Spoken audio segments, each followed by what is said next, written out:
Այսօր պատրաստելու եմ տապակած սմբուկով և խորոված կարմիր պղպեղով համեղ ռուլետներ, որի միջուկը կատնաշոր է, թթվասեր,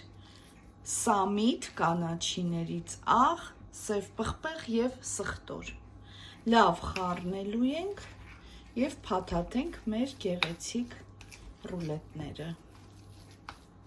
Ես փաթաթեմ, հետո վերջում ցույց կտամ տեսքը։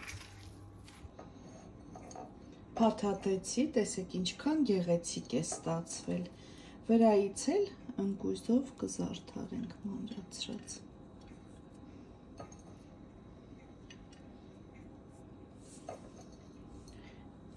Կարող եք պատրաստել նաև տոնական սեղանների համար, շատ գեղեցիկ է տեսքը։ Այսքանը, բարի ախորժակ, ցտեսություն։